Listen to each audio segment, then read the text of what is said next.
Be sure to order your copy of the Go-Go Offense by Coach Brennan Marion on footballgameplan.com/GoGoOffense. Coach Marion goes through the ins and outs of his explosive offense, one that's tearing up the college football field and putting a lot of points on the scoreboard. Again, you can order your copy at footballgameplan.com/GoGoOffense. Welcome to Football Game Plan, where football makes sense. Emory Hunters are the playbook here at Giants training camp with punter Ryan Anderson. Appreciate you taking time. Yeah, no, appreciate you. Thank you. What I like about your punts, man, is that one, is unique because you're left-footed, and the spin is a little bit different. And as a former returner myself, those are very tough to catch. How big of an advantage do you provide as a left-footed punter in this right-handed game, essentially? Yeah, I would say it's a pretty big advantage. You know, it definitely behooves me being left-footed. I've definitely taken that and try to run with it as best I can. It's a unique thing, and you see a lot of teams trying to go to left-footed punters, and like you said, returners, it's a different spin. You see it every day when a returner's for years used to a right-footed punter, and then all of a sudden the ball comes off the left foot.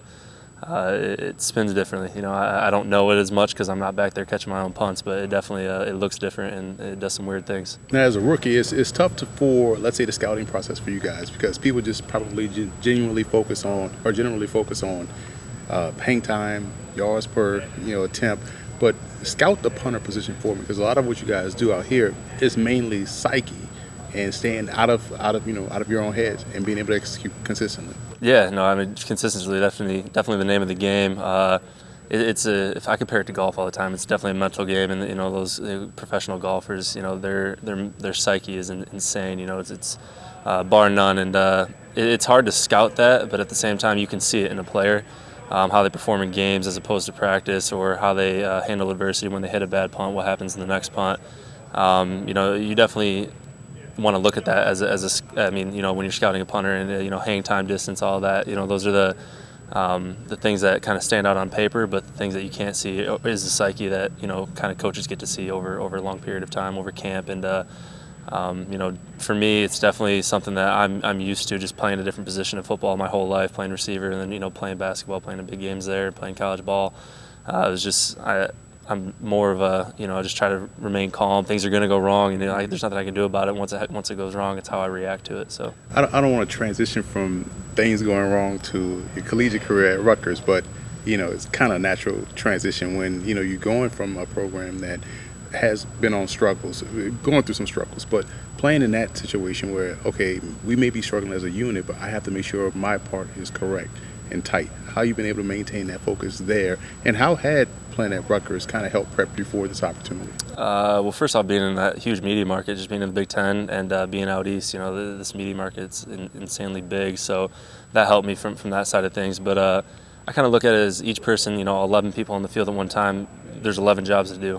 My job, no matter whether we were winning or losing, stays the same. I want to put my team in the best position to win, and I tried to do that every time I could. So every time I got on the field, I just looked at it as I have to do my job to help these other 10 guys on the field at that moment do their job. So I tried not to look at it whether we were struggling, winning, losing. I just tried to look at it as I want to put my team in the best position to win every game, regardless of what the score was at the time. A lot of people don't understand how much of a defensive weapon you guys are. You guys are essentially part of the defense.